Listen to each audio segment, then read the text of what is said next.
So I see we are getting attendees joining us. So I'll give it another couple of minutes before we start, just so that we can make sure as many people are joined as possible.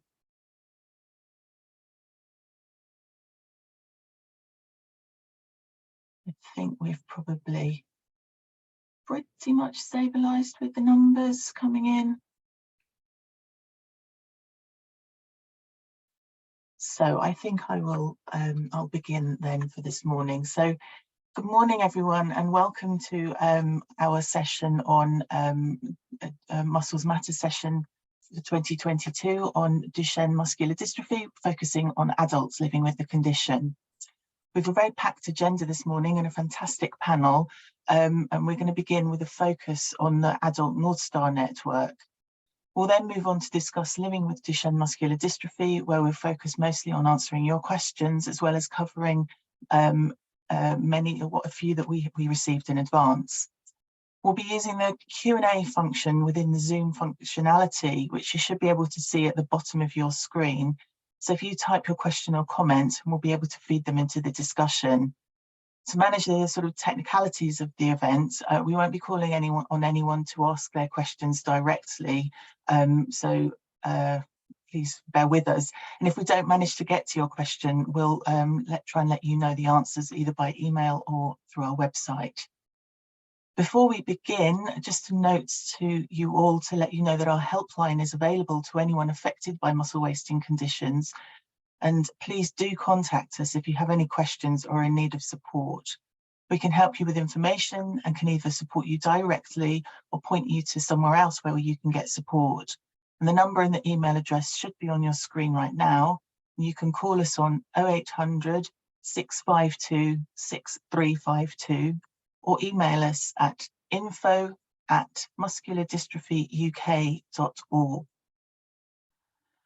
We have sponsors for this meeting, this webinar today, as you can see at the top of the screen, and we'd like to thank both Sarepta Therapeutics and PTC Therapeutics for their support of our Muscle Matters seminar series. And finally, just a note to say that we are recording this session and it will be made available through our YouTube channel in the next few days, and I think there'll be a link from our website. So enough with the introductions and the background, let's get on to business. So first of all, it's my absolute pleasure to introduce you to Professor Ros Quinlivan. Ros is Professor of Neuromuscular Disease at the Centre for Neuromuscular Diseases at National Hospital for Neurology and Neurosurgery at University College London. She chairs the London and South East Coast Strategic Neuromuscular Network and is chair of the British Myology Society. She's also a member of MD UK Services Development Committee. Her research interests include Duchenne muscular dystrophy, inherited on early onset muscular dystrophies and myopathies, and myocardial disease and related glycogen storage disorders. We've been supporting Ros for several years, and she and her team have set up the Adult Northstar Network, which she is going to tell us more about now. So Ros, over to you to share your screen. Thank you. Thank you very much, Kate. It's a real pleasure to be here this morning, and thank you so much for that introduction. So I'm just going to share my slides. If you could let me know once it's gone on to the slideshow, that would be great. It has now. Thank you. Lovely. Thank you. So thank you very much. And it's a real pleasure to talk about the Adult Northstar Network. These are my disclosures. And so why did we set up the Adult Northstar Network? Well, actually, things have improved dramatically over the last few decades for people living with Duchenne dystrophy. And that's mainly due to improvements in standards of care, particularly around steroid treatment for people at a young age and multidisciplinary care, which has led to a growing number of older people now living with Duchenne. And because of that, I think it's fair to say that there is a gap in commissioning and that services for adults with Duchenne really need to be further developed. And why do we need different services? Well, firstly, it's not appropriate for adults to be attending children's hospitals anymore. And also the emphasis of adult care is different. We're kind of moving from a preventative strategy to more of a treatment strategy. We also have a very varied adult population. So we have adults who've never had steroids. And some of our adult Duchenne patients are now getting to be much older and perhaps more frail with increasing complexity. And we see new medical issues emerging just from the fact of aging as well as due to Duchenne. And then we have this relatively new cohort of people who've been steroid treated for many, many years. And that brings its own challenges because we have to think about how to manage the side effects of steroids. And finally, adults with Duchenne are now becoming exposed to specialists in the adult medical world that are relatively inexperienced in dealing with Duchenne dystrophy. So, for example, in emergency care, gastroenterology, renal medicine, endocrinology, surgery, and with that anesthetics, and pain services and palliative care. So these specialists are not as experienced as the pediatric specialists. So I'm so grateful to Muscular Dystrophy UK for supporting the development of the Adult Northstar Network. And this was supported by 2 grants, first in 2018 and then one earlier this year. And also for the meeting support that MD UK have given us, the administration support. So what is the Adult Northstar Network? Well, it's a multidisciplinary network of clinicians. So that's doctors and physios and OTs and nurses who are all involved in the care of adults with Duchenne. And our aim has been to try and standardise and improve the care across the UK. And in order to do this, we have developed care management guidelines specific for the UK. And also our goal is to promote research into outcomes and also into therapies. And so with that aim in mind, we developed an Adult Northstar network database. And this is where we can collect natural history data of adults living with Duchenne, because there's very little published data in the literature. There are some data there, but not for large cohorts of patients. So there's a lot that we don't know yet. So we've developed standardized data collection forms. We have now got approval from all of the sites in the UK, apart from Scotland and Wales that are still pending. During COVID, we had to then amend our forms because most visits were remote. So that took a little bit of extra time that we hadn't anticipated, but our database went live in December 2021. And I'm really pleased to say that so far there are more than 200 adults registered on the database so far. We then also set about developing a consensus standard of care for adults living in the UK. And we included these topics, so respiratory care, cardiology, gastroenterology, renal complications, bone and hormonal or endocrine factors, and palliative care psychology and participation. And we also developed a separate manuscript or therapy guideline, which included physiotherapy, speech and language therapy, and occupational therapy. And these 2 documents are published now. They're published open access, so you can download them free from the Journal of Neuromuscular Diseases. So how did we create this guidance? Well, we had multiple workshops. So we started off with a workshop of service users, so people with Duchenne and their families, to try and understand what their priorities were.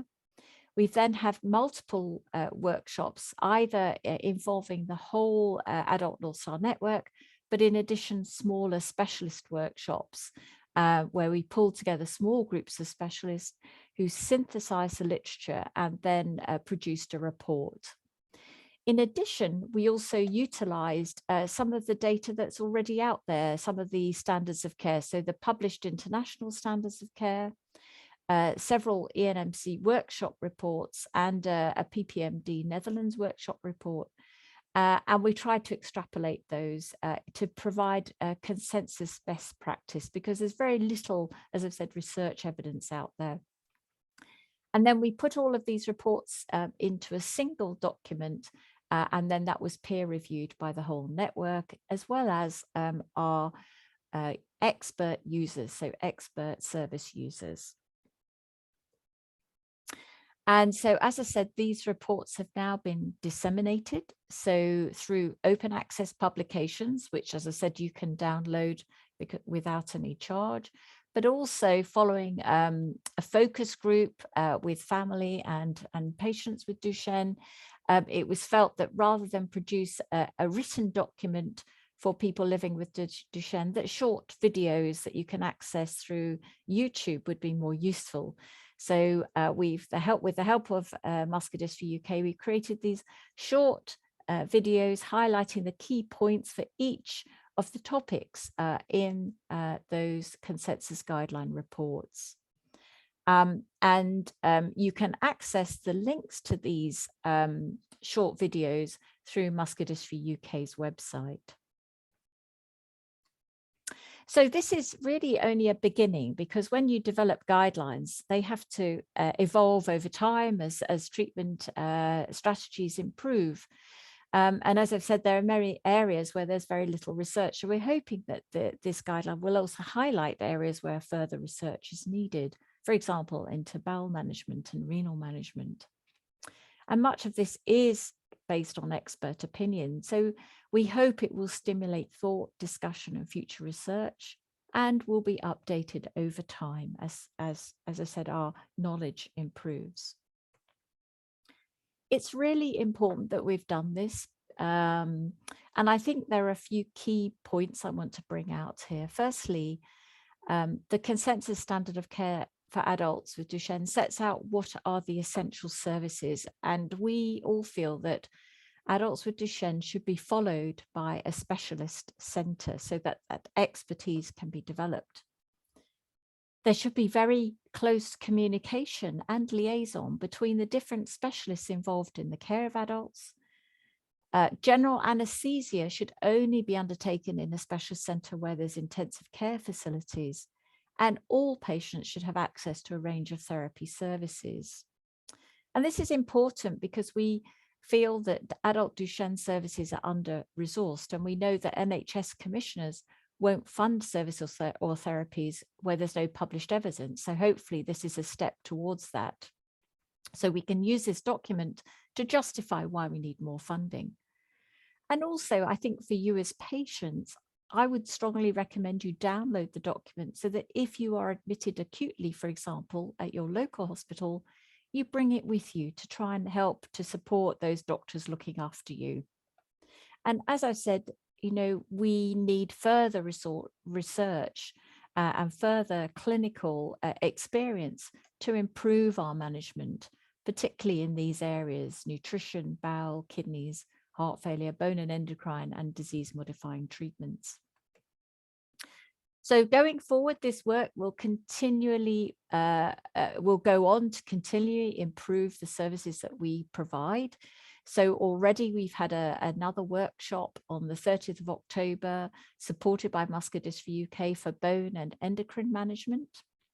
We're having another workshop in January 2023 with some international colleagues to look at safe prescribing for drugs to support people with depression and anxiety, and for psychological management. And that's also part supported by the Duchenne Research Fund. We will continue to have biannual meetings. We'll start looking at service provision across the UK. We're looking still to review management pathways. And actually, we're now going to start case discussions to support colleagues where they have patients presenting with different management issues. And as the database grows, we want to then audit that database to look for further evidence, for example, the effect of continuing steroids in adults, the prevalence of kidney and bowel problems, for example. So I'm going to end there, but I want to finish by saying a huge thank you to all the team at Muscular Dystrophy UK for funding this project, and also for all the administrative support they've given us, to all the members of the Adult Northstar Network, to our user group and lay experts, so patient experts who peer reviewed our documents and supported us, and to the other organisations that also supported us, the ENMC, Duchenne Parent Support in the Netherlands, whose workshops are incorporated in this guidance. So thank you very much. Thank you very much, Ros. That was fantastic, really useful. A couple of questions come to mind. First of all, you mentioned that there are currently 200 people on the members of the Northstar network, which is fantastic, who signed up. How would someone who isn't already signed up become part of the network as a patient? I suppose, and sort of, there are probably two different kinds of people, aren't there? The people who had never been part of the paediatric network, and those who have been part of the paediatric network. So maybe could you just touch on that? I think that's a really good question. So we know that there are at least 850 adults with Duchenne living in the UK. So our goal is to try and capture as many of those as possible. And actually, even if you've been on the paediatric network, you have to agree to go onto the adult network. So those people on the paediatric network will transition to an adult service. So for those people, and also people who have not been on any of these databases, to discuss it with your muscular dystrophy specialist. So the muscular dystrophy clinic you go to, or even the respiratory clinic. Some of the respiratory services are also involved in this process. So I would talk to your hospital consultant, and they will provide you with some information, written information about the project. There is a consent form to sign to say that you agree to your data going onto the database. I have to let everyone know that that data is anonymous. So nobody can see that it's your data. Your name isn't attached to it. You're given a unique number. And that data is kept on a very secure database that can only be accessed via an NHS computer by the clinicians who are registered with the Northstar. Fantastic, thank you. That's really helpful. And I think knowing that the data is anonymous is also very, very useful for people, that they feel that they can't necessarily be sort of traced back or what have you, and that it's secure, which is very, very good. Thank you for letting us know that. And you've sort of been mentioning about the sort of standards of care, and this is really useful to show people who commission that, the sort of, I suppose, the more administrative side of the NHS, the bit that most of us thankfully don't have to deal with, but they need to have that evidence, and this is a great way of having that to show what treatments and what management strategies are there best suited to people, adults with Duchenne. So that's fantastic, and I guess that will only get better over time. Well, we hope. Yes, absolutely. And I think that one thing, there's a question that we've received already, and maybe we'll touch on that when I've introduced the rest of the panel, but about how treatment may not be available in certain areas across the UK, and how we can perhaps help to get people to access treatments and interventions that might be helpful for them as they live with the condition. So I think that there's a great question here from somebody who said that a son signed up for Northstar and he's never received any for the network, but he's never received any communication from them. Is this expected, or is this perhaps something that's sort of fallen in through the cracks? That's a very good question, actually. So actually, once you sign up for the Northstar, you won't hear anything, because what will happen is when you go to your routine clinic appointment, the data that's collected, which will be just the same questions that are asked on your normal outpatient appointment, are what goes onto the form, and that is just uploaded onto the system every time you're seen. So once you've signed your consent and you're happy for your anonymized data to go onto the database, you won't hear anything more about it. We just carry on as normal. Fantastic, thank you.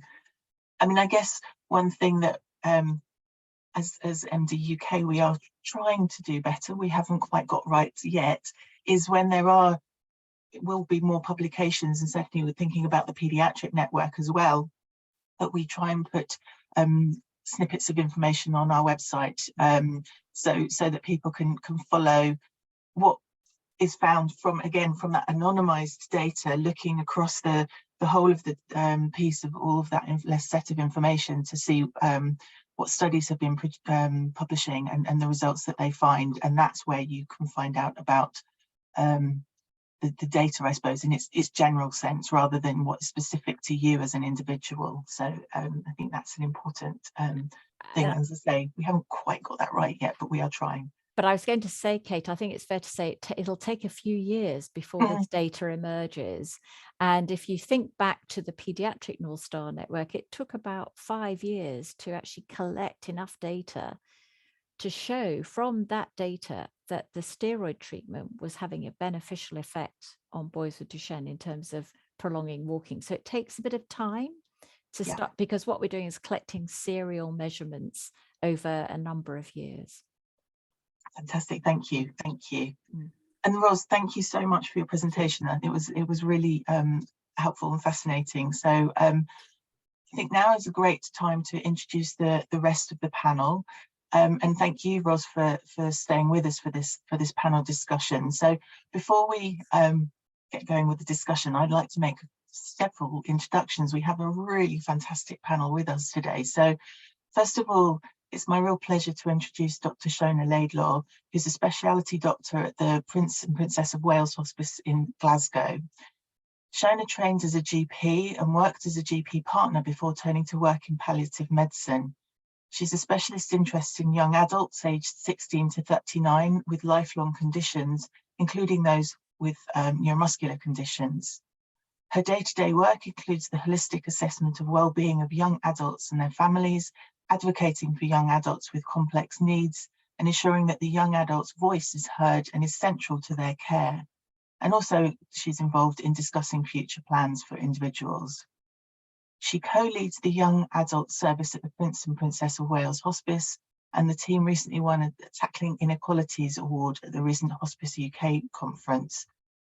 In addition to all of that, Shona is also the chair of Muscular Dystrophy UK Scottish Council. So welcome to you, Shona. Moving on, we also are joined by Dr. Patrick Murphy, who is a consultant respiratory physician at Lane Fox Unit at Guy's and St Thomas's NHS Foundation Trust in London.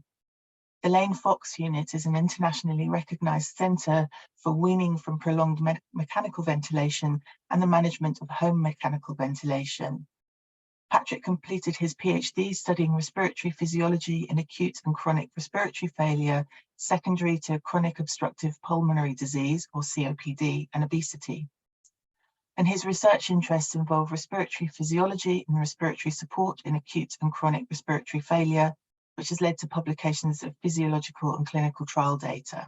So again, welcome to you, Patrick. We're also joined by Dr. John Bourke, a consultant cardiologist, electrophysiologist at the Department of Cardiology at the Freeman Hospital in Newcastle upon Tyne. Over the years, John has developed a highly successful dedicated cardiology muscle clinic at the hospital, providing surveillance and treatment for patients with cardiac involvement related to their inherited neuromuscular disorder, including Duchenne muscular dystrophy. He's also served as a panel member on the International DMD Care Considerations Guideline Formulation Project, that's quite a mouthful, convened by the US Centers for Disease Control and Prevention. And he's also been involved and contributed to the European and UK guidelines, both in 2009 and more recently. And he's also been heavily involved in and drafting the cardiac section of the adult Duchenne standards of care that Ros mentioned just now. I'm also delighted to say that we're joined by Sanjeev Mann, who's a content creator, typically raising awareness about disability issues in music. He's currently a freelancer with various companies such as Drake Music Scotland, BBC Social, and record label Imvase. Sanjeev also runs Hip Hop Scotland, a platform for local hip hop influenced artists. He's also a music producer under the name of Superman on the Beat, and has collaborated with a number of artists creating hip-hop inspired beats with a twist. And I should mention that Sanjeev is also living with Duchenne muscular dystrophy. Alongside Sanjeev, we also have James Parkin. He was also living with Duchenne. James is 29 years old and was diagnosed with Duchenne at the age of 2. He had a brother who also had Duchenne, who sadly passed away in 2012 at the age 16, sorry. James runs a YouTube channel called James Parking, Living Life DMD Style, which I'm going to check out later, James. That sounds great. He's a Leeds United supporter and regularly attends games and also goes to concerts. He passed his driving test in 2013 and drove a van for 5 years.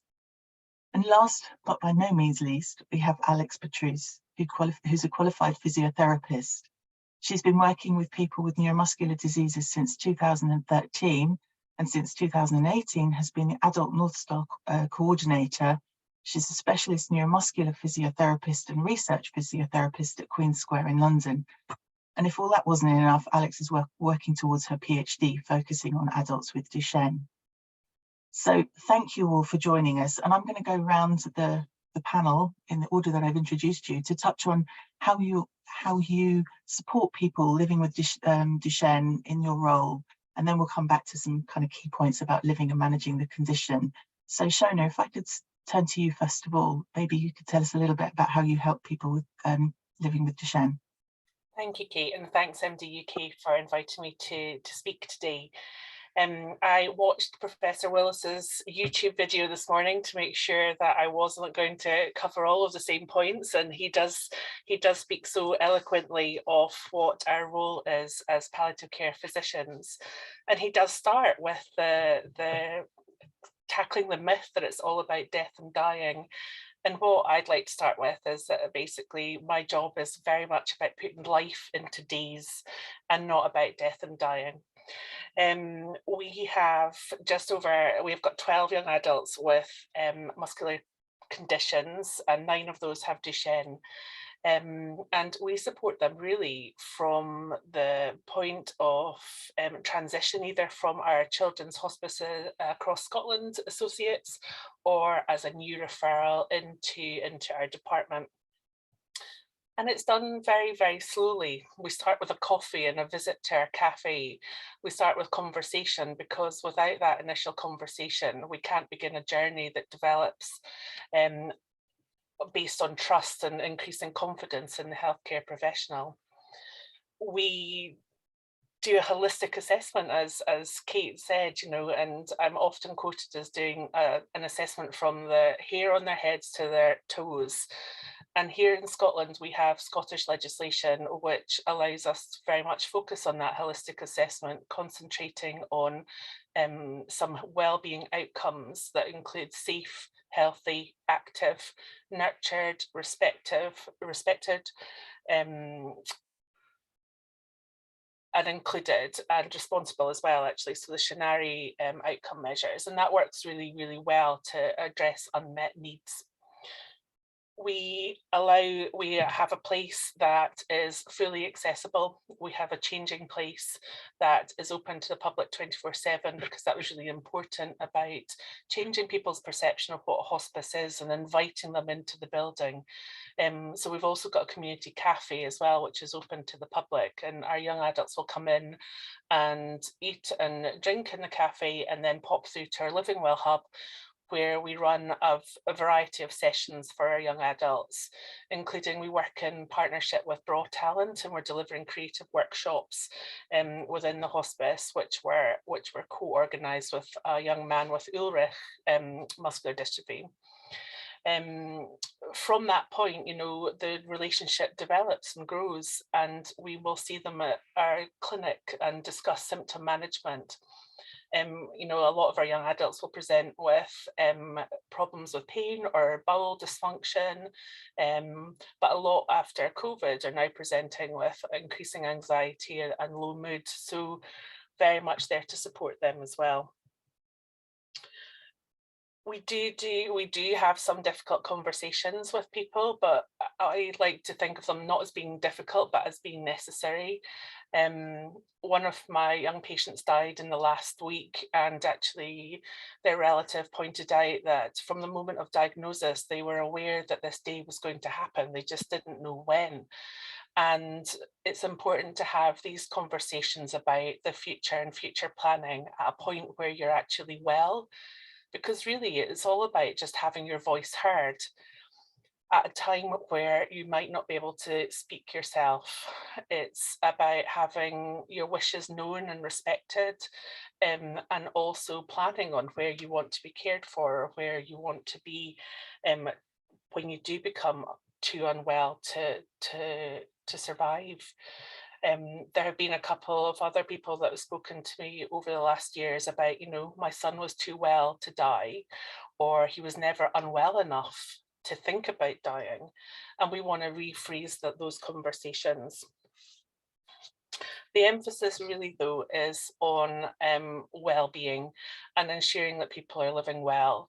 And if we can have conversations that are deemed to be a little bit more difficult, then we'll have them, but those are done over time. But it is important for all of us to have those conversations, and the consultants that you see might not be the right people to have those conversations. It might be your physiotherapist or your occupational therapist, or one of your other members of your care team, or even if you're a parent, to have those conversations, because we're all responsible for having those conversations with people. But really, palliative care is not just about end of life. It's about being needed at various points through, from diagnosis all the way to the end, and actually beyond. We have a huge role in playing in supporting families and carers as well, and siblings.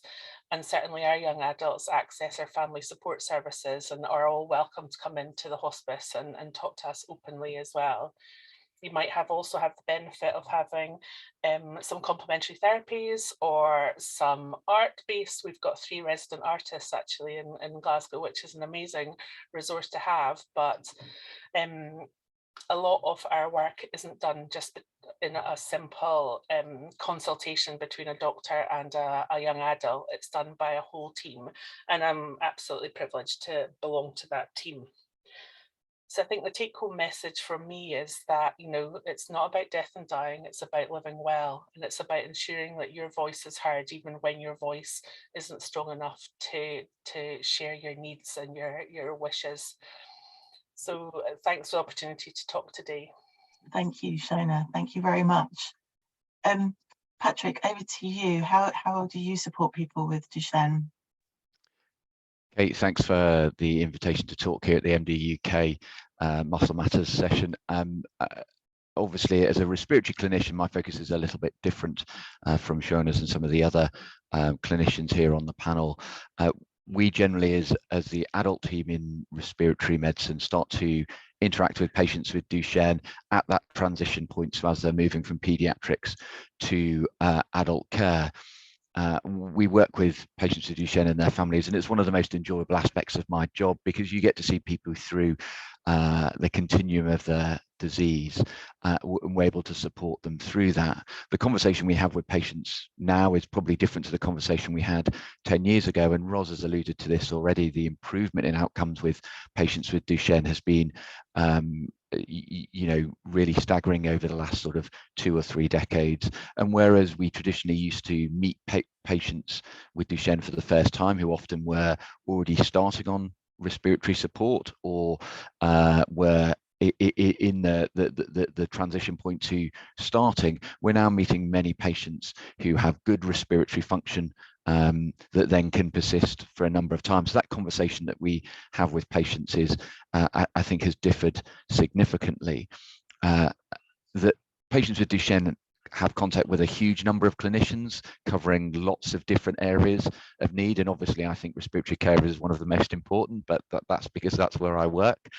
Each of those areas is clearly important, but often patients come to see us, as I say, as they're transitioning from pediatrics to adults, and they often haven't been in contact with respiratory clinicians in childhood because they've not needed it, because their respiratory function is good. But as the muscles become weaker, the respiratory muscles are increasingly affected, and it's important, even when you don't have any respiratory symptoms, to have regular contact with a respiratory clinician and have that respiratory function monitored, because we know that actually you lose a lot of respiratory function before you start to become unwell. There's a huge amount of redundancy in our respiratory capacity so that we can perform exercise and perform other functions.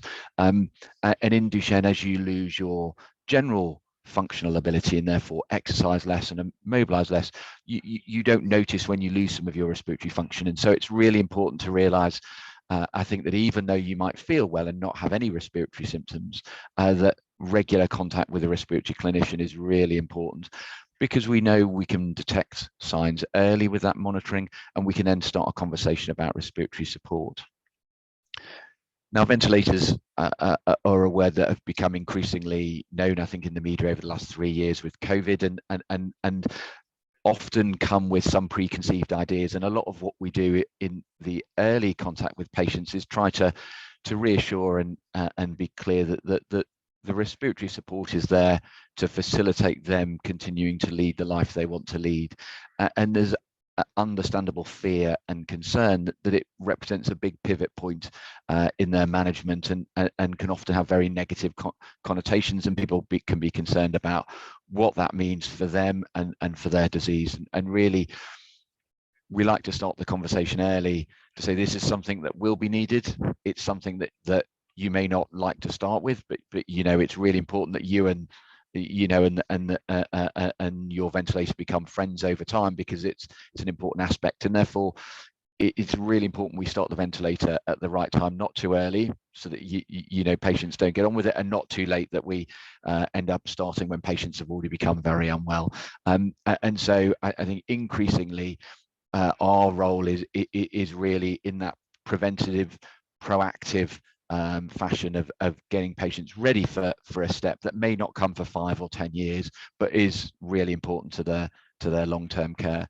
And I think increasingly we're also working really with all of the other, you know, important clinicians on this panel to try and best support patients, not in isolation, but as you know, as a network of clinicians.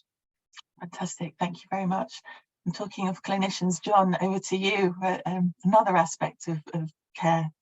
Thanks, Kate. Well, I'm primarily an adult cardiologist, but in the cardiology muscle clinic that I've been running for over 20 years now, it's actually a family-friendly arrangement whereby we're seeing children and adults, including those in transition through the adolescent years, those difficult times. And essentially, I suppose the message we try to get across with early engagement with the families is that seeing heart involvement in Duchenne is not a separate disease, it's part of the same condition. And in fact, it's almost reassuring for patients to realize, and for families to realize, that you're expecting the heart to become involved rather than it coming as a great shock, and getting that message established from early on. And in keeping with that, one of the key messages is the need for early support for the heart. You won't find symptoms. It's quite different from what's described for, say, skeletal muscle involvement, where the weakness is more obvious at an early stage and progresses, and you can work out for yourself what's changed over the years. But for the heart, there are no symptoms. And if you're waiting for symptoms to tell you when you need support in terms of heart treatments, then you're actually way down the line and unlikely to get the benefits that you need. So one of the key messages is that the heart is involved from the very beginning in Duchenne dystrophy, even though it's not going to manifest itself in a way that a patient would recognize. And that brings with it the need, just like in the respiratory situation that Patrick has described, a need for surveillance and checking. And we're not just checking to confirm the heart is involved. Isn't that very interesting? It's because we want to intervene and change what would naturally happen. And fortunately, we have a range of medications available supporting the use of a combination of treatment from very early on, long before symptoms. to protect the heart and change, if you like, the trajectory of decline in heart function. Another key point to understand is that you can't compensate later for treatments that weren't deployed earlier. So essentially, what we're advocating here, and this is where the guidelines, both the pediatric and the adult guidance that was worked on over the last few years and has been published both for adults and for children recently, makes the point that you need to get your treatments for the heart in place no later than age 10 years of age in a boy with Duchenne. That means that the heart is preserved in terms of its function for as long as possible. And of course, that pays massive dividends in terms of survival later on. And the heart does become a key determinant of survival when all the other aspects are in place, the ones that Patrick has referred to and the ones that Ros referred to earlier. The other point that's important and that we try to flag up early is for females who carry the Duchenne gene, that they also need heart surveillance, because women and indeed girls can develop a cardiomyopathy, that's a muscle weakness of the heart, independent of any muscle or respiratory or other manifestations. And it's always a great disappointment when you encounter somebody who presents, a woman who presents with advanced heart weakness, if you like, because of the lack of surveillance or not even realizing the need for checking of the heart from time to time. So essentially, I suppose the take-home message from me is that the heart is part of Duchenne dystrophy right from the word go. Treatments are available to change what would otherwise be a progressive decline in function. And those treatments are well tolerated. They're in common use across cardiology, not just in Duchenne. Steroids are also beneficial for the heart. That's an unusual aspect for a heart problem, but they are particularly useful in Duchenne also from the heart's perspective. And if you get these treatments early and in a timely way and the dose is adjusted and so on, then you are likely to do substantially better, both in terms of life expectancy, but also in terms of keeping the heart out of it, if you like, for as long as absolutely possible. There's also the message for the women who carry the DMD gene of the need for their own assessments, independent and being seen in their own right, as opposed to just a mum or a sister or an aunt of a boy with Duchenne. Fantastic, thank you, John. Now, John, you kindly sent a slide of that information, a recent paper that's been published for female carriers and females with the Duchenne gene, as you mentioned, the DMD gene. Would you like me to share that now? Yes, if you just pop that up, it's simply to provide people with essentially a summary and a more detailed discussion of why treatments are required and a bit more about the heart aspect. So this is a paper that is, I think, relatively easy to follow. It's available for free download from the Open Heart Journal website, and both for carriers and for boys with Duchenne and adults with Duchenne, it provides essentially your document, as Ros was saying earlier, that you could even bring with you to your clinics if you feel you're not getting what you require or what you think you should be getting. And of course, one of the reasons behind creating these guidelines, as Ros was saying, more generally also applies to the heart. One of the commonest feedbacks we're getting from families is that there's like a postcode lottery across the country of when, what, and how medicines for the heart are offered. So this document is essentially your part of your armamentarium to try and ensure that you're getting what you need. This document is particularly focused around young people with Duchenne, but it also covers the carrying females. And Ros's document, the one she referred to earlier, for adults actually has a heart section as well. So thanks, Kate, for that. Thank you, John. Hang on, I'm now having a mouse problem. So I'll stop sharing that screen, and then hopefully we've gone back to a panel view. Apologies for my Zoom functionality or lack thereof. Sanjeev, if I could come to you next, if you could, part of your work is around disability awareness. But maybe you could talk us a little bit about that, but also about your music, because I'm fascinated by that. If you could. Yeah, so kind of going back to the original question about what I feel like, or I feel like how I can help or how I do help, whatever, with the Duchenne community. So yeah, basically I think in terms of raising awareness, I just want to show that like it's not that, it doesn't mean that you're not going to be able to ever like achieve or do anything, and it doesn't mean that like you're not going to have a social life or that sort of thing. So I guess that's the main thing that I want to show, and the work that I do. I also think there's a problem because growing up, like you don't really have any role models as a boy with Duchenne. So like you grow up and you don't really, you don't see anybody like you anywhere. So like you can't really see yourself anywhere. So I think it's changing that. So yeah, I think that's like kind of as a whole what I'm trying to do. And I think the music is a big part of that.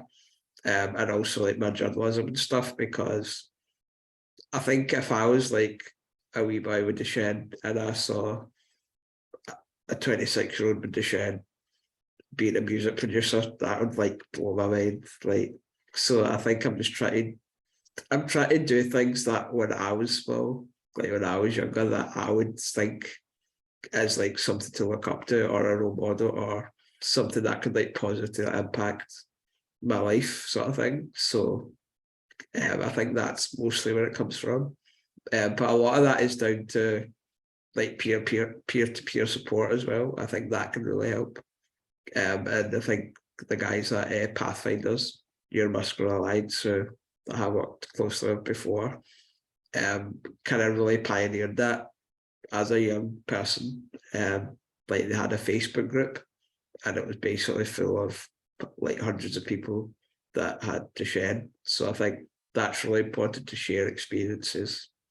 And I think that like the internet and social media really helped to find other people with Duchenne as well.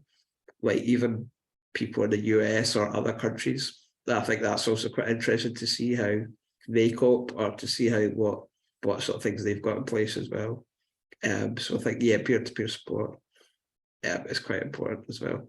But yeah, in terms of the music thing, like on a kind of separate note, I just started in lockdown because I just really needed something to do.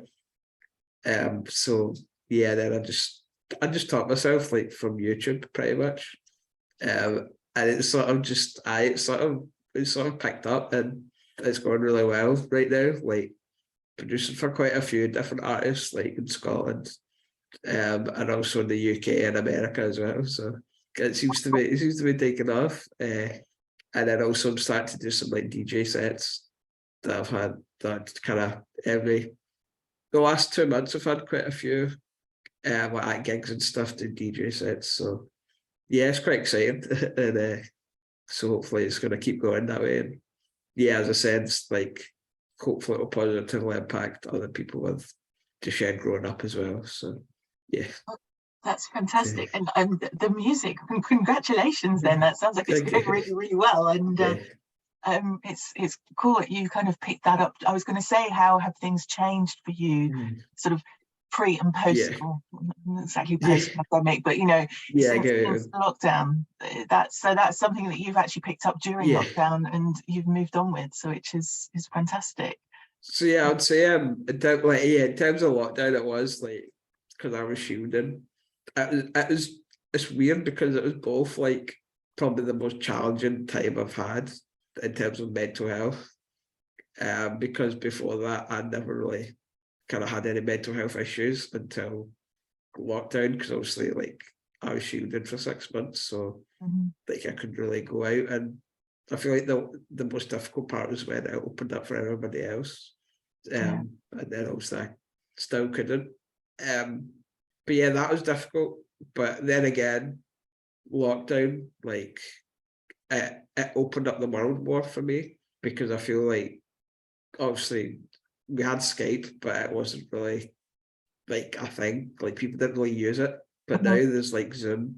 Yeah. It's made things like 10 times easier. Like I can like have meetings and stuff like that just from the house rather than going out, because obviously with Duchenne, it's like when you go out, there's a lot of extra things that you need to think about.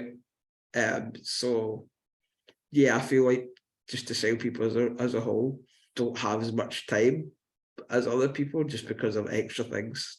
So Zoom has really cut out a lot of that. But it's a real shame that we like the technology was obviously there, but it's just a shame that we needed like a global pandemic for that. Like, why could that happen before? It's just frustrating. But we're here now, and it's massively helped me, definitely in terms of like technology and just like people sort of understanding, and working from home as well is a big deal for me, because I'm a freelancer anyway, but it's still like it's made a big difference for me in terms of when I did work for Pathfinders. So yeah, it's a bit of both. Yeah. Well, you've what's the right word? I guess you've excelled at the positives, I guess, and that's the main thing, I guess. Yeah, cool. James, over to you. You also you get out there and you're also very active, going to Leeds. We have quite a few colleagues who are avid Leeds supporters, so I think you're in good company. So tell us a bit about what you do and how you help people with Duchenne as well. Well, I think I felt with the setting up the YouTube channel, I thought, like what Sanjeev was saying, when I was younger, there weren't many like role models with Duchenne. And when I was growing up, and you basically, I thought about it about a year and a half ago. And last October, I set up the channel just to, well, initially was to see how it goes for a month, about me, like living my life the best I can, but like videoing it. And after a few weeks, I messaged from people saying it helped them, like from people with Duchenne. A majority of them were from parents of young people with Duchenne, because like I just said it as it is in the videos, and basically the aim of the channel was to not just raise awareness of Duchenne and other neuromuscular conditions, but basically to show what can be done, and it doesn't have to be all doom and gloom having the condition. I think for young people to see someone with Duchenne doing these things, especially when it gets to teenage years and start learning more about the condition, it can be a bit of a shock, really. So to see someone that's nearly 30 but doing these things, then they can still have that hope. But also, a lot of it is parents as well, because it can be like really nasty shock. Not initially being told about Duchenne, but like a lot of questions that were going through their heads about it. And if to see someone who's an adult doing these things, I like to think it helps them a bit. And also I had felt like I had a lot of experience of conditions living with it. I felt that it was the right thing to do, to use my experience for some sort of good and an experience that not many people really have. So from someone with the condition itself, but I do like to keep it as positive as possible. But with the YouTube videos, I edit it all myself. So the skills I picked up when I went to residential college about a decade ago. So it's all done from my laptop. Cool. And another thing, which alluding to what Sandy said earlier, with the Zoom and things, and I've been able to stay at home to do like meetings and like editing videos at home. When it's cold weather, it sometimes you don't want to be going out for, to go to your vehicle to go for a journey.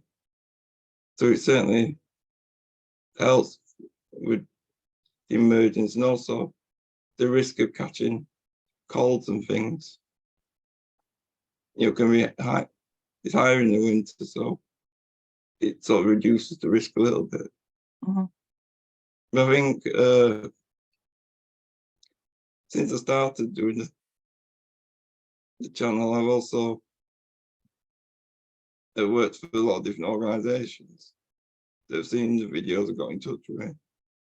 And like Pathfinders and Action Duchenne, I've been doing work for them, and I did a presentation at one of their conferences.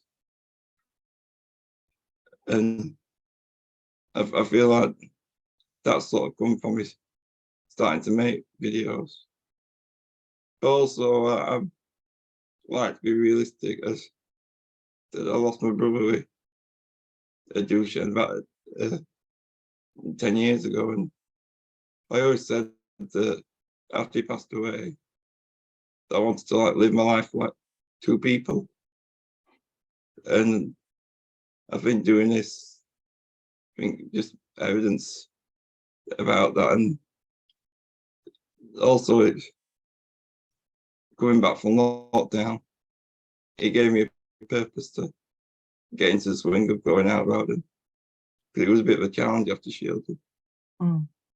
So I think that gave me the motivation to try and keep myself busy, and it's helped me just as much as it's helping other people. Oh, fantastic! It's I'm definitely going to check that out. And if both of you, James and Sanjeev, would be willing, could we perhaps share your social media handle? Is that the right phrase? On our YouTube video later, so people can reach out to you. Would that be okay? Because I think we definitely want to be able to show people your videos, James and Sanjeev as well. If people can reach out to you, we've already had somebody ask in the chat, because I think that hearing your stories, hearing the positive things that you're telling people, I think is very wonderful. And as you say, James, also for parents to see what their son could be achieving in the next few years, I think that's also incredibly positive and really great thing that you're sharing. So if you're happy for that, we can do that. Definitely. Yeah, no worries. Yeah. Thank you both. Thank you, James. I'm sure we'll have more questions for you both in a moment. So I'll move on to our final panelist, if I may. Alex, over to you as a physiotherapist, coming slightly different perspective. So I am also the adult Northstar coordinator, but Ros already introduced, so I'm going to talk mainly about the physiotherapy.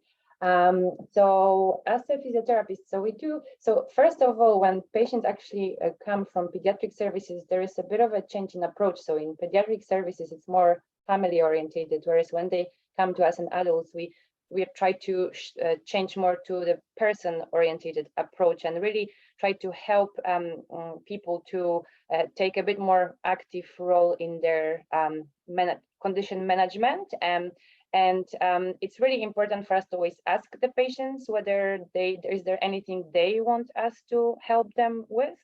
And then, of course, we also do the assessment and then give our suggestions on what we think would be beneficial for a person.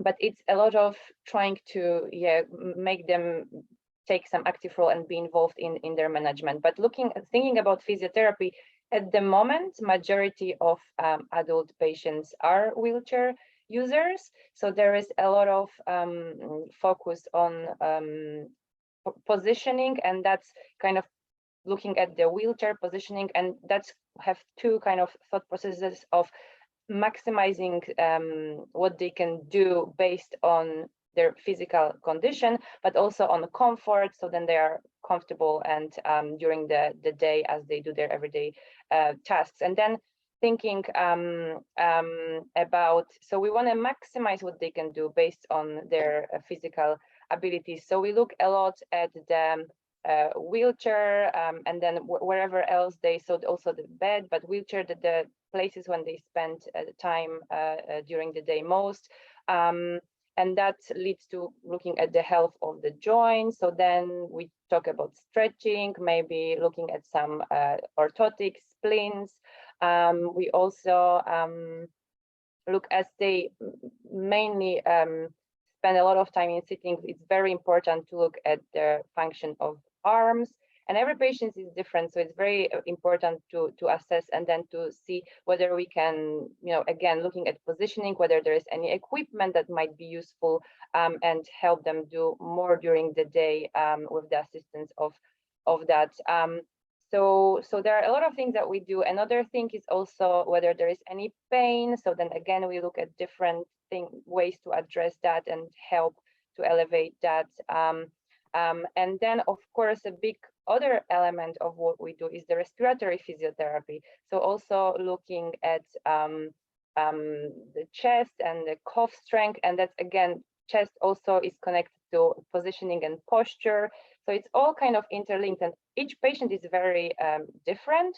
They have different needs, they have different things they want to work towards. And then again, we do a clinical assessment of what we think would be best to do to make their everyday life better and if possible easier. And as I kind of talk about all the things we look at, it all always linked to multidisciplinary teamwork, because when we look at the arms, we often work with occupational therapists. When we look at chest, we work with respiratory physicians.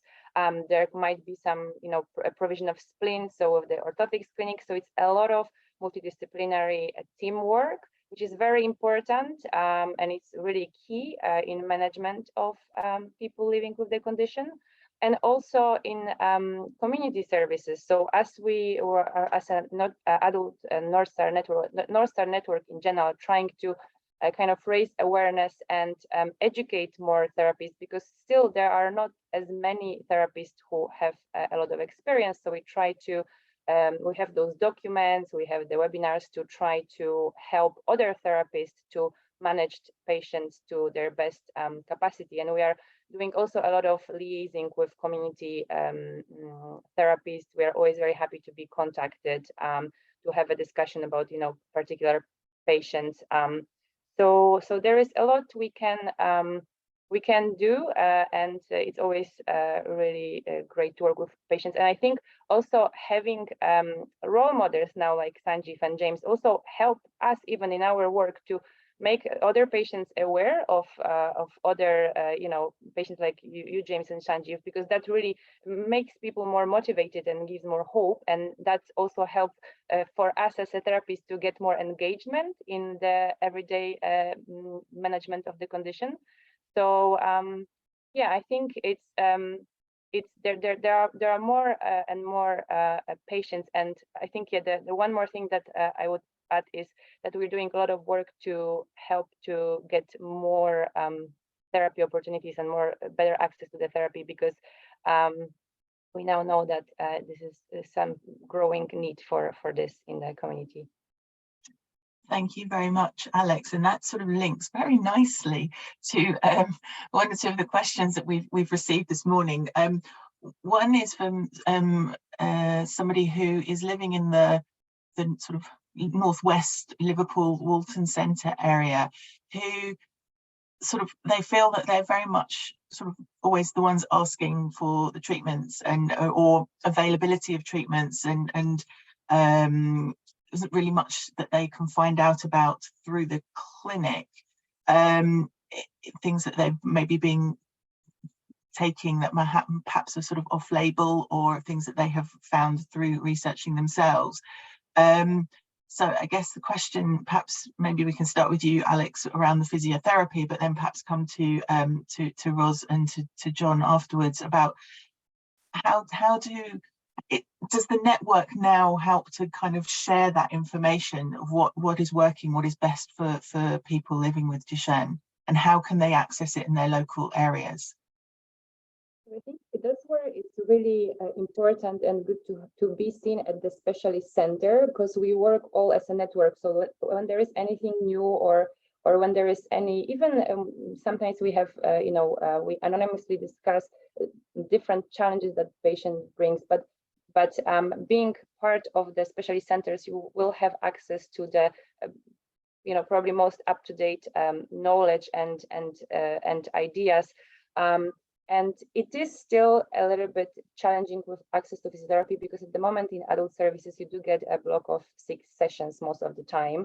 But that's why we are trying to write the guidelines, because we know, there's very important to have an ongoing therapy input. But in the meantime, as we are trying to improve it, things like even when you come to the specialist center and you come with your carer or with your family member, we can also give some guidance and teach some of the stretching techniques or mobility movements. So try to, and then each time you come for the assessment, if there are any changes, we can again give that kind of teach your carers or family members to try to make it more regular.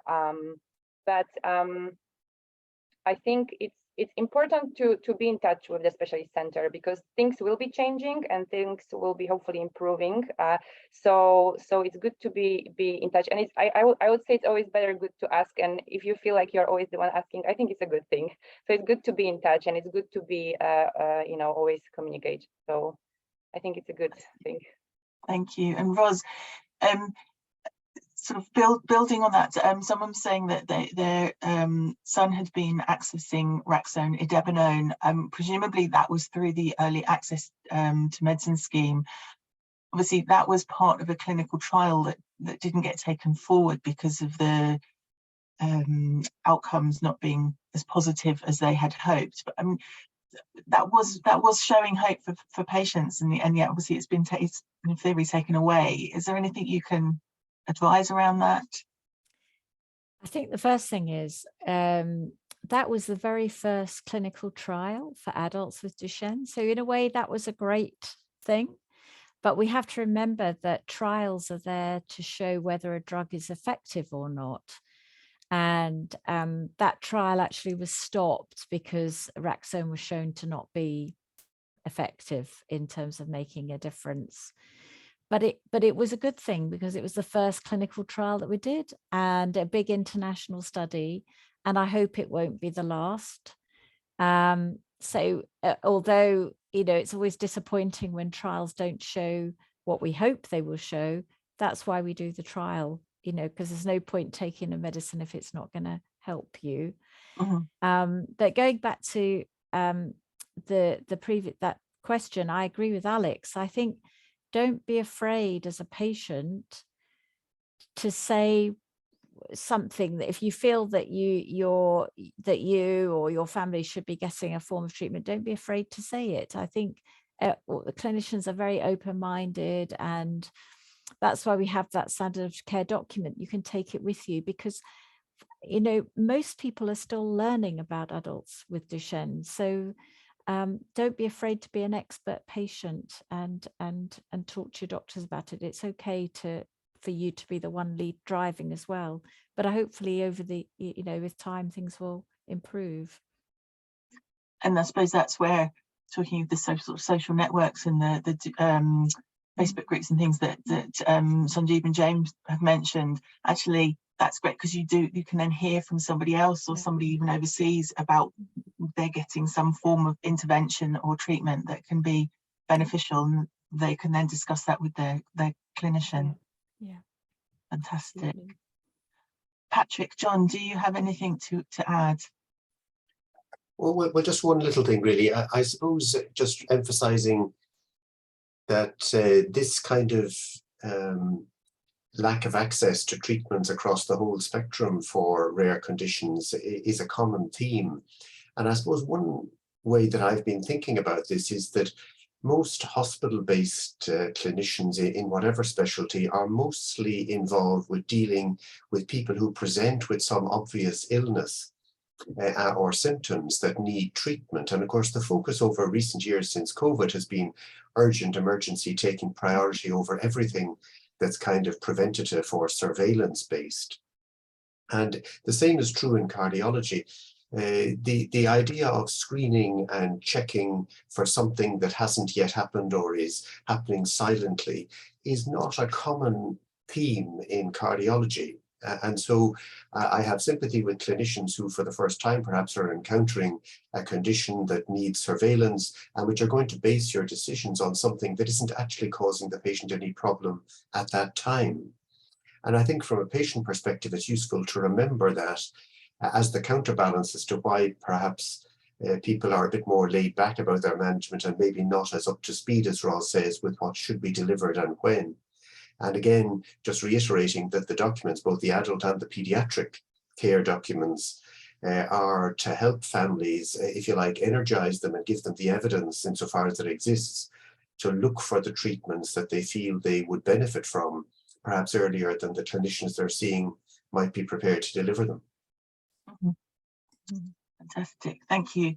And Patrick, is there anything you want to add? No, I think all the important aspects have been said. I think I'll just reiterate that actually being your own advocate is really important, and that, you know, lots of the individuals we come into contact with in our clinic are experts not only in themselves but also in Duchenne in a wider context, and having those conversations with clinicians should be open and easy, because actually they're usually very enjoyable from a clinician's point of view, and we're happy to support them. So I think that just really push patients to do that. Yeah. Fantastic, thank you. And I guess, I mean, James, Sanjeev, I don't want to put you on the spot, so feel free, you don't have to answer this, but I mean, have you found that that's something that you've had to do, and is you know, like I say, you don't have to answer it because I am putting you on the spot a little bit, but I just thought, you know, again, as you're sort of talking about this with role model and how your experiences and sharing them, if you're willing to, that would be fantastic. You go first, James. Yeah, I think I found that like access to things, you do have to sort of like sometimes, you know, push or raise let's say your opinion on something or your thoughts on things. I think it's very important to do so, and also sharing experience. And also things like things that work for you, like medication wise, or if you've ever, or like discussing with people, I think with associated with parents or other people with the condition, or people from a medical background, like what's worked for you. Like, for example, I'm on some medication to help my throat with secretions, and it's made a really huge difference to me in a positive way. And the fact with sharing with someone else that's got a condition, parents or something, they said, have you ever tried this? If they mentioned about child's throat and things. So I went to 3-4 people about it who never used that medication before. And now they're trying with the medication. So it's basically, I think it is important like to share things like that. Because things may not work for everyone, but it's sort of information of like something that's out there. Yeah.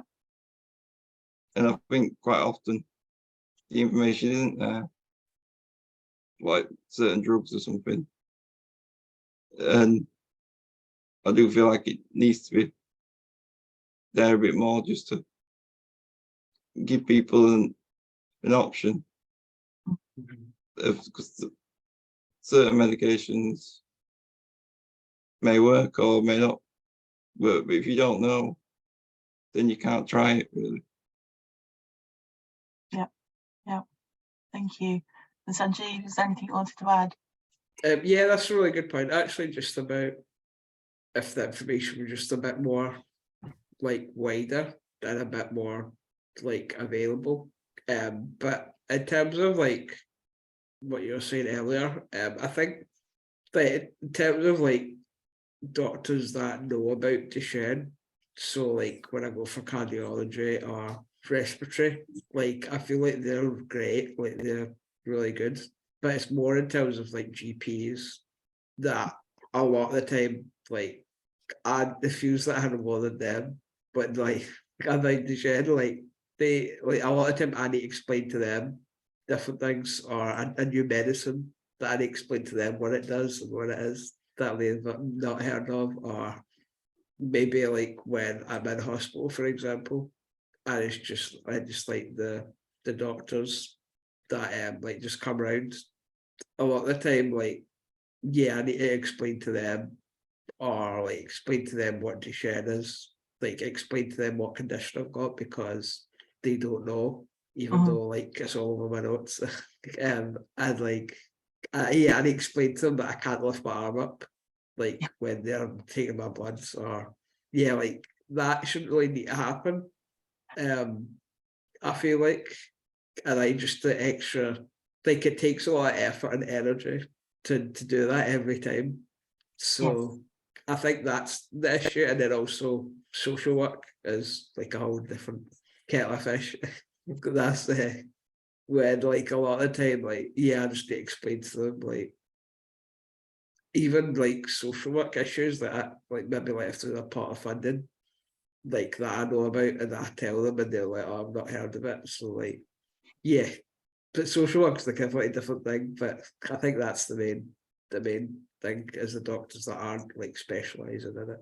Yeah. And I can imagine that can be exhausting and yeah, I guess frustrating as well to have to keep on explaining.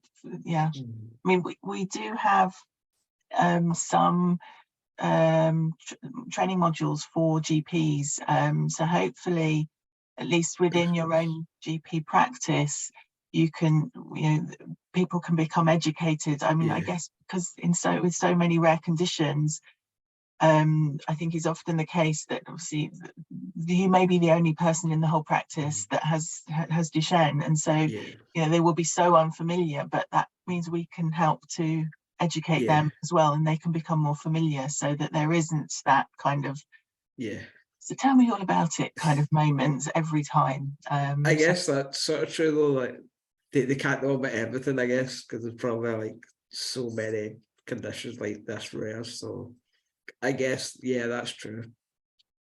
But there are tools out there that we can help provide help them along GPs with to help them understand a bit more as well. I mean, I appreciate that they're also very busy, but they're short training packages, so we can work with them. So we can point people in that direction if again you want someone to have that added training, if it's something you're going to be seeing regularly.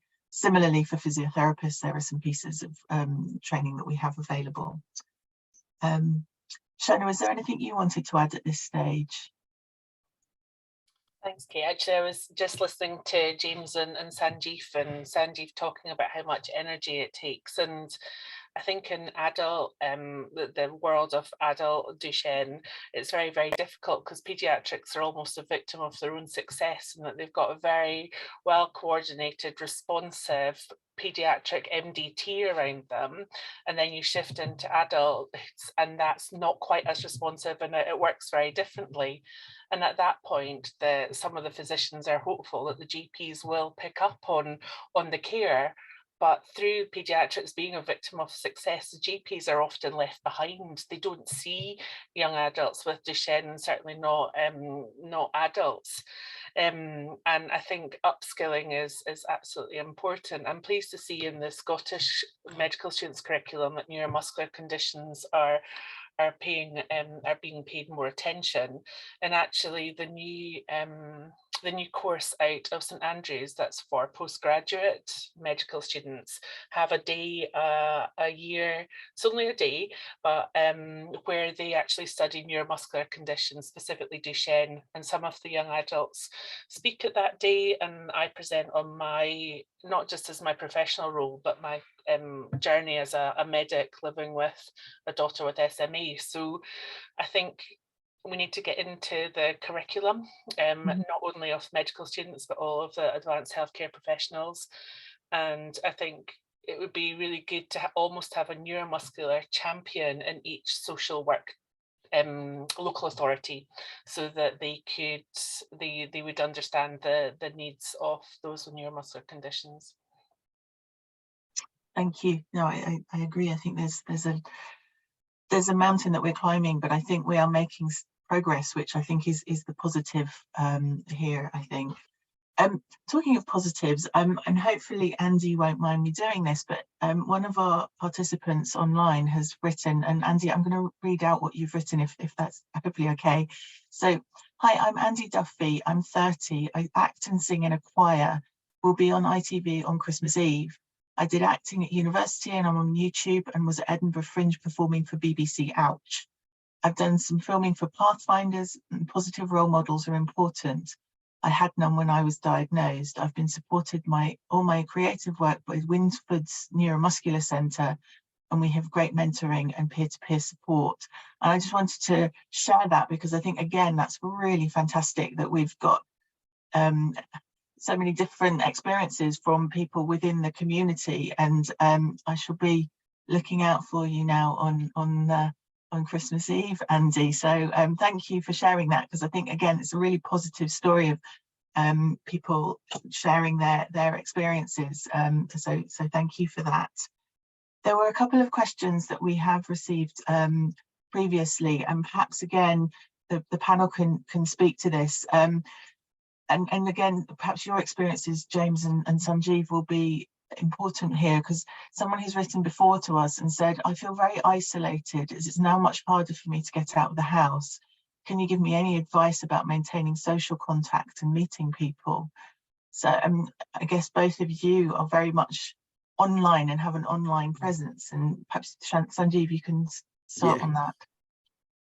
Yeah, I think social media plays like a big role. I don't know, in like today's society, social media always kind of gets a lot of the hate, I suppose, and a lot of the blame. But like for me, it's just opened up a huge world for me. Like even in terms of the music thing, like all of my collabs have been done online. Like they've just been Instagram, Twitter, like messaging artists and talking to people like that. Yeah, so I feel like social media is really important, and just like not being scared just to reach out to somebody. Like most people are gonna reply, like, so just reach out to them, and if you think you have something in common with them or you just want to have a chat about anything, then do that. And then also communities as well, especially on Facebook. There's some really good communities where you can like join them, and it's all people that maybe if you're into cars or if you're into gaming or whatever, then they're all about that. So you kind of feel like part of a community, and you can like have a chat with different people that are into similar sorts of things. So yeah, that's what I do, I suppose, a lot of the time. And also gaming as well, which is a really good tool to meet new people, especially like obviously like online gaming, or like team-based games where like you work together as a team with people that you don't even know, and then you sort of build that relationships that way. So yeah, that sounds really cool. Thank you. And James, is there anything you want to add? I think certainly on Facebook, the fact that there's groups of people with similar conditions. A lot of people are in similar situations, and the fact that there's, I think groups like that can help, because there's various different ones, and generally that helps deal with it a bit better. That's all really thing, just to find something to occupy yourself, or even do a list of things that you want to do and things to try and do well. Yeah. Things like that. Thank you. And I mean, MD UK also has a peer support network as well. So if people, excuse me, are feeling particularly isolated, they can reach out to us and we can put you in touch with people either with a similar condition or geographically sort of nearer to you. So do feel free to reach out to us. Shona, I don't know, again, through your network, it sounds like you've got your cafe and what have you, which sounds fantastic, but the young people that you meet, are there things that they're doing to sort of stop being so isolated if they're feeling that way?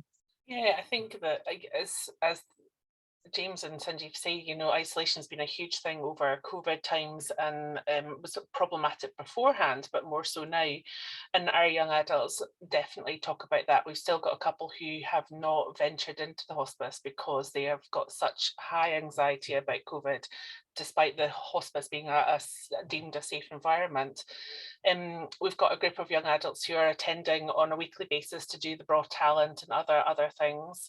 We've got a young adult who is working closely with a trustee of Glasgow College to set up education sessions at the hospice, because it's about it being an accessible, inclusive space with all the right equipment there. So that's really good.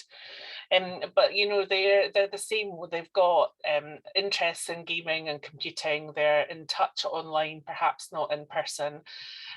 We've just started a short break stay respite model. So when we're talking about the differences between child and adult hospices, child services very much had a respite model in place.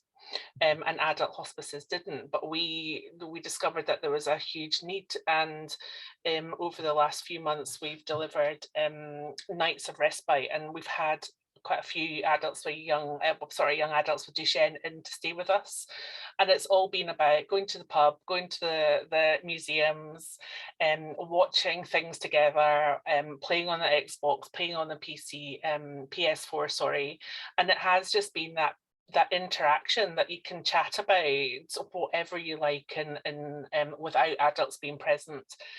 I have to say that a lot of the young adults haven't wanted anything more than different four walls. They've just wanted away from their parents and something different. I've had to increase people's omeprazole for their heartburn because they've been having one too many whiskies. And that's just evident that peer support is so important. So it's very much what James and Sanjeev are saying. It's, but luckily we're now able to offer that support in person, and hopefully going forward it'll be a permanent service offered by the hospice. Fantastic. Well, hopefully your hospice is not alone in that way of helping people get out. And it's a mixed message, isn't it, having to up the omeprazole to deal with the increased whiskey, but it's a good thing. I like that. Just another point that someone has raised, I just want to bring up, really, I guess, and this is perhaps for Ros, John, and Patrick and Alex to think about, but her son is seen in the neuromuscular centre in one place and has exercise at home, but then there are other centres that are a long way away and they don't seem to be necessarily talking to one another. And it is very difficult when you've got sort of centres in different places and that there isn't perhaps that one stop shop, if you like, to go for all of these things. And it is just incredibly tiring, and there doesn't seem to be that connection that there was in the paediatric setting.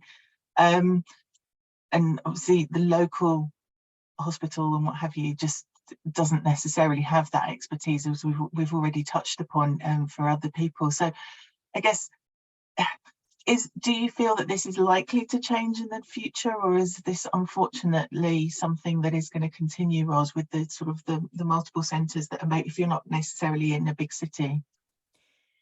I think that's a really good question. I think this is actually why we set up the Adult Northstar Network, because that's exactly the problem in adult service. You know, adult services are very disjointed and fragmented, and our patients were all getting very, very tired, you know, visiting lots of different clinics. So it is a real problem. I think many centres are now trying to coordinate appointments as much as possible. Our centre, every centre does it in a different way because it depends on the setup for that particular service.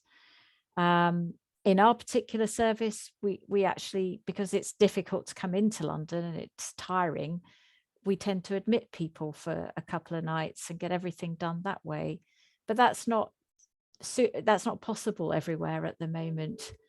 But as I said, I think a lot of centres are now working towards trying to coordinate as much as possible. I think this is a project in evolution, really. And I think the other problem that we have is you can come to the centre, say our centre, for example, we'll put it all together in one visit. But then the problem is when you're acutely unwell, we're a long way from you and you still have to go to your local hospital. And I think we have a lot of work still to do in terms of upskilling those local teams. We always do our best to try and coordinate with them and ring them, but it's difficult. It's not always that easy, as straightforward as it sounds, you know. So I think there's a lot of work still to be done. And that's why it's really important that patients and their families become experts, so that they also can start to say, this is what I need, you know, this is what's going to be best for me. Mm-hmm. Patrick, is there anything you wanted to add to that? No, I think it is really, I mean, hopefully something as the NHS enters the digital age should become easier, that it should be easier to share some of this information. That isn't the reality yet, but hopefully that will become increasingly clear, that different organisations can share test results and investigations and clinical information much more easily. I think, you know, in lots of areas in the UK, as you say, if you're not in a big city, you'll need support from a specialist, and it's always getting that balance right. The more, you know, the more of one thing you see, generally the better you are at it. And so you want people to be looked after by specialists, but you also need to acknowledge that traveling for 3 hours, you know, has its disadvantages. And so it's trying to come up with the right balance of blending both local care in the acute and the chronic and specialist care. And as I think Ros said, there'll be different solutions for different services. And so it's not one shape fits everywhere in the NHS. It's going to be molding that to what you need. And I think increasingly the NHS will use feedback from patients and patient groups to mold those services. I think that, you know, the days where those services are fixed by clinicians on what suits us are changing as well, and that will increasingly become, I think, evident in how we deliver this care. Thank you. And John? Yes, I mean, Ros and Patrick have already outlined the difficulties in adult care. I mean, it's not even a case of having to attend different clinics, although that's a large part of it. It's that these clinics are often in different locations, even within the same town, different sites. I've given a fair amount of thought to this over the years, because I favour the American model of where it's possible, of delivering a kind of a polyclinic where you see a number of different specialties at the same visit. The difficulty is that that in itself becomes quite exhausting for patients if it's, say, an all-day assessment. And it's very expensive, but also perhaps maybe unnecessary to have somebody stay overnight, except in special types of situations where, you know, traveling is an enormous difficulty. one of the things I've thought about is whether, in fact, adult care should be orchestrated, if you like, through a care coordinator who would actually, in discussion with the patient, work out, well, what are their priorities for the next couple of months in terms of what their needs are, and then, if you like, more tailor-make the follow-up arrangement and which specialties they need to see more individualized to them, so that instead of saying, for example, you must have, you know, a cardiology assessment every 6 or 12 months, that somebody would say, well, actually, your assessments for the last year were excellent, and we're not going to change treatment based on anything new. You know, maybe you can skip the cardiology review, but you need a psychology assessment or a psychiatry review or something. Much more importantly this year. So I think in some ways in pediatric care, the care tends to be orchestrated by the muscular dystrophy specialists, whereas in fact in adults, I think it's more palliative care and perhaps rehabilitational physicians or care coordinators bringing the various expertise together might make it a bit easier for patients. That's an interesting thought, thank you. There's a really great question that's I don't think any of us can necessarily answer, but you might have some tips around the Duchenne being put on the priority list for COVID immunisations. At the moment, gentlemen's consultants said they can't do anything and it's up to NHS England, and that he's only up to date because somebody put him, a friend of the family was able to put him as immunosuppressed, although he isn't. So, you know, and also when this individual has had COVID, although they had the PCR test, wasn't deemed to be of the conditions that fall under the list to get the antivirals that some people are able to access. So, you know, is this something that you see may change, or is there any way that we can support people in this? Again, Ros, sorry, I'm looking at you first, but maybe John or Patrick may know, or even Shona. Yeah, I think that's right. I think we do need to support people, actually. I think perhaps we need to do a piece of work with NHS England. Personally, I think our adult Duchenne population should be vaccinated with the booster, and also I think antivirals should be made available when people become unwell, actually. It is a difficult one because we saw in the first and second wave, we had adults with Duchenne who caught COVID who weren't particularly unwell, but actually more recently, I think maybe because there's multiple viruses going around at the moment, we've had a few patients who become quite unwell with COVID. So yeah, I think we should be working with NHS England, and certainly I tend to try and put up a fight with our local team when it comes to treatment. But yeah, it's a difficult one. Yeah, thank you. Actually, I'm sorry, before I go to John and to Patrick, I guess, Shona, north of the border, are things different for you up in Scotland? Yeah, I can only, I don't know what Sanjeev's experience has been, but certainly our neuromuscular patients are all receiving their boosters in a timely fashion. They're on, many of them will be on the at-home register as well, so the community teams are going out to deliver the vaccinations at home. There have been some problems receiving antivirals, but it's more a timing issue and the many different loops to jump through before actually getting medication. There has been an issue because the antiviral oral medication is like a horse tablet, which many of the young adults can't take. So then there's been a short admission for an intravenous treatment has been arranged. But I think we've got much smaller numbers. I think it's just happening a little bit more easily with us in Scotland. So Sanjeev, you've been able to benefit from that. Yeah, I was like on the pretty much first, like one of the first people that I even knew that had the vaccine, like apart from like my PAs and stuff like that. So yeah, I'm on my 4th. I've had my 4th. I think my 5th is like next week. And I'm getting my flu jab at the same time. So that's good that they can do that as well. So yeah, it's been really good actually. They've been really, really quick to it. I fear we may suddenly have a flux of people moving to Scotland so they can get their boosters. Patrick and John, is there anything from your perspectives? I guess, I mean, Patrick, maybe you come across some people perhaps through your respiratory clinic at the Lane Fox?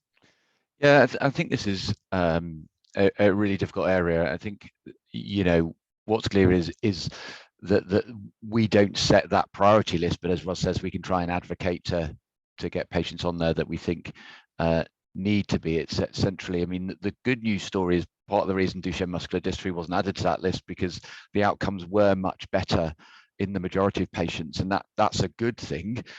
You know, I think we were, you know, if you'd asked me this question within the first 6 months of COVID, we were very, very concerned about what the outcomes would be in young adults with Duchenne who got COVID, and thankfully the reality wasn't as bad as we expected. But it's clear that some patients do get unwell. Some patients get unwell with flu, which is why we advise flu vaccine.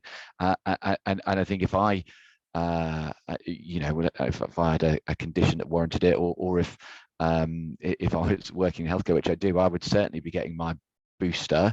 And I think it's, you know, the evidence is clear that you know, if you're more than 6 months out from your booster or an infection, your risks are higher, and therefore we should be advocating for that. And I think similarly around access to antiviral therapies for those patients that we see, the patients who are on ventilation, it's relatively easy to make clear that their risks are higher, and although they're not on that list, that you know, that they're at significant risk with COVID infection, and therefore should be getting access to early therapy. And we've not had any pushback when we've, you know, advocated for those patients. And so I think, you know, so if you do fall into that group, I think it's getting your clinician just to get that written on your notes, so that you can access it early, I think, which is clear. I think the other thing I'd say is we probably need to get a bit more data to be clear exactly what that risk is, and then articulate that, not just around access to therapy, but also in terms of, you know, people opening up and social contacts. And I think there's still some people who are very, very concerned, and some people who are not. And we can give some advice, but the data we've got to really support that and provide really sound advice for patients with Duchenne is not as good as it could be. And I think that's something that we need to try and address, you know, over the coming year or two. Which I suppose is where the Northstar network will come into its own, because we'll be able to collect, I say you will be able to collect those data from individuals to start to really understand that more, which is really fantastic. So another reason for people to be part of the network as a patient, so it's great. Quick question here about, are there ways in which patients can help accelerate the sharing of information between sites and consultants? So going back to that kind of question about where you've got, you know, if you're having to go to different places for different doctor's appointments, and that the information isn't necessarily flowing as quickly as you can move between the sites. Is there any way that patients can help to facilitate that? I don't know, John, maybe if you're sort of in Newcastle, moving, you know, people moving around there, is that something? Yeah, well, I think we've been quite lucky in one sense, in that I suppose one of the byproducts of COVID, in a good sense, was that I think it led to the NHS IT jumping forward about 10 years of what otherwise wouldn't have happened for that length of time. And there has been, not just within my own trust, but also in the connectivity IT-wise with surrounding trusts, that has been really accelerated to the point now where we can communicate effectively and everyone can see. I'm not sure it's totally rolled out yet, but it's certainly getting there. And I think that's been an enormous help. Perhaps the single most important thing is our ability to see GP records of patients, because then instead of you having to take it all from scratch, you can build on what information's already there. And that's been perhaps the single biggest advance I can think of over the last 10 years or so, which I think wouldn't otherwise have happened. No. That's perhaps the only comment I would make.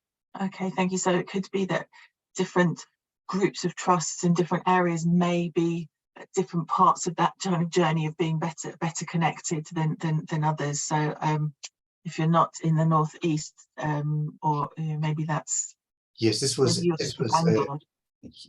a large piece of work done to create a thing called the Great North Care Record, which actually covers the northeast and North Cumbria.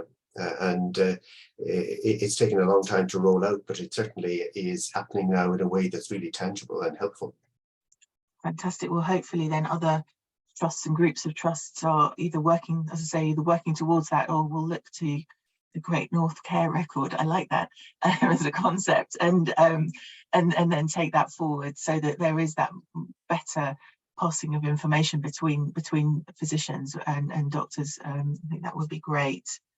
Just to mention that somebody has left a comment so thanking James and Sanjeev, and they're joining us from the UAE on behalf of their nephew. So we are going international, which is fantastic. So thank you to everyone for that. And thank you for joining us from the UAE. We're delighted that you're with us. I think we've probably covered all of the questions thus far. So there are a couple more. So just let people know on the line who maybe want to add any more questions that we'll probably wrap up in the next few minutes. But there was something perhaps that, again, it's perhaps timely just to touch upon, and Patrick, if I can maybe turn to you about advice on how to manage respiratory issues during the winter season. We sort of touched on it a little bit, but perhaps if you could talk a bit more about that. No, of course, and it's a concern for patients, and we know anyone who's a parent or interacts with young children knows that this time of year is a time for coughs and colds and sneezes and runny noses, and those things do spread, quite extensively. And we've seen the pattern of those viruses change, and the pediatric population, particularly RSV, which causes bronchiolitis, we saw that the pattern changed very much in that because of changes in social mixing, and so it is important for us to be aware of these viruses, to take sensible and safe precautions over the winter months.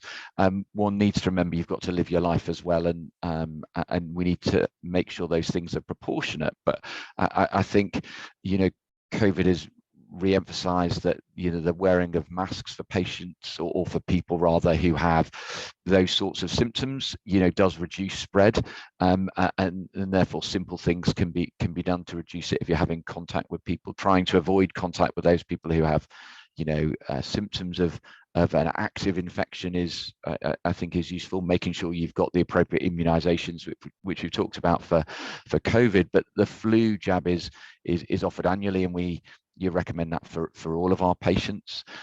There's a proportion of patients who have recurrent respiratory infections who may benefit from regular antibiotics. And that's a small proportion of patients with Duchenne, but we do need to be aware that that's something we can consider.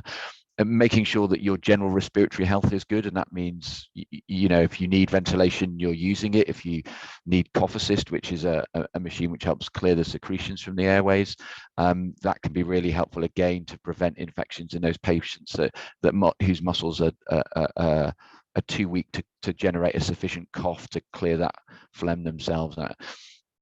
And using those things before an infection, I think, is really important. Being aware of the signs and symptoms so that you seek help early and start antibiotics, if needed, I think is it is really important.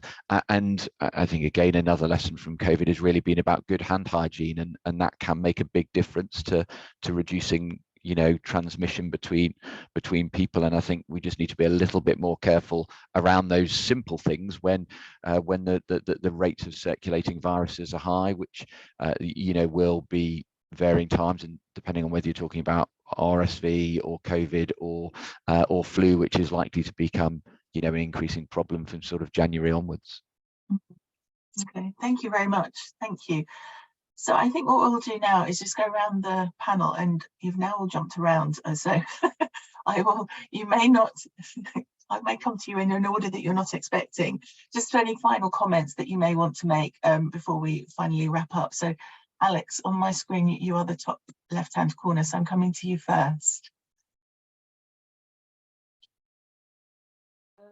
just to say thank you for inviting me to speak again, and just to encourage, I think to encourage all the adult patients with Duchenne to be actively asking and coming to us and keeping the communication going, because things are changing, they will be changing, and we really would like you to keep in touch with us, and then, you know, tell us what you need and what your concerns are, so then we can really do our best to try to help you however we can. Fantastic, thank you. John, you're next on my screen. Thanks. I suppose if I were to highlight one thing, mainly because it's often neglected, it would be about females who know they carry the DMD gene, for them to be sure they're getting heart checks. They won't know either whether their heart is becoming affected, even though it only happens in a minority. They won't know if their heart's becoming affected if they're not having checks, and I strongly advise them to avail of that. Fantastic, thank you very much. Ros, anything from you? Yeah, I think I would just say be confident. Don't be afraid to speak up. As we've heard, you know, the Facebook group People Chat, you might hear of something that's a really great idea that's really helped someone. And by sharing that with your doctor, they could be helping you as well. So don't be afraid to come up with suggestions if you've heard something that benefits somebody else. And don't be afraid to use the treatments that are offered to you, because sometimes we see people are very afraid to take cardiac medications or very afraid to start their BiPAP machine. But don't be afraid, those treatments are there to help you and protect you. And as I say, be confident to speak up as well. Say what you think. Fantastic, thank you, Ros. Shona. I think just to echo what the others have said, it's about being your own advocate or being your young adults advocate, and making sure that your voice is heard when you're well, but also when you're not so well, and trying to stay healthy, both physically and mentally, and don't be afraid to ask for help when needed. Fantastic, thank you. Patrick? I think that, you know, just to reiterate what everyone said, one of my mentors always used to say to me, every day's a school day, and that's definitely what it feels like when I do my clinic with Duchenne. Is that there's not a day that goes through that I don't learn something new from the patients that I didn't know before that day started, and I think it's just making sure that you know, as I said, asking those difficult questions, or being clear about what you want and what's important to you. If you don't speak up about it, you know, we might not know, and we will learn something, and you'll learn something, and that will make us all, you know, all better off. Fantastic, thank you. And then finally to James, and then Sanjeev. So James, is there anything you would like to say in wrapping up? I think just to try and reach it to be as positive as possible, because I think I've always, you know, like been brought up to try and get the positives and be that, you know, as positive as possible. And certainly I think the mindset really is a big help to trying not to worry too much. Fantastic. And also thank you for inviting me, and also my channel gives, I use some of my equipment on there, so I do talk about the condition medically as well. Brilliant. Thank you. Well, thank you for joining us as well and being so open. I think it's very important for people to hear that, and the positivity. So thank you. And Sanjeev, you have the last word now.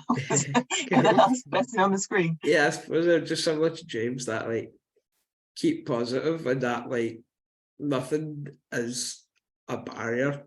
Just like there's always another way around everything. Like literally is. So yeah, just keep positive, and if you just do what you want to do. I guess just spend the time I guess it's just advice to everybody. It's kind of for everybody, just to take every minute and just do what you want to do. Yeah, I guess that's it. Fantastic. Well, thank you both James and Sanjeev in particular for your insight and your personal experiences. I think that's incredibly powerful, and the fact that you're both so positive is also wonderful. And we will share your various channels on our on the website once we're done. So thank you both, and also thank you to Alex, Ros, Shona, Patrick and John for your time this morning and sharing your thoughts with us. It's been fascinating from my perspective. We've had some really nice comments in the chat as well, so thank you so much to the participants. I think this is probably a really good time to wind up and say goodbye, and thank you so much for everyone. And just to let you know that the recording will be available in the next 2 or 3 days on our I think on our YouTube channel. So all the best, and thank you ever so much, everyone. Thank you. Goodbye. Thank you. Cheers. Bye. Cheers. Bye-bye. Bye.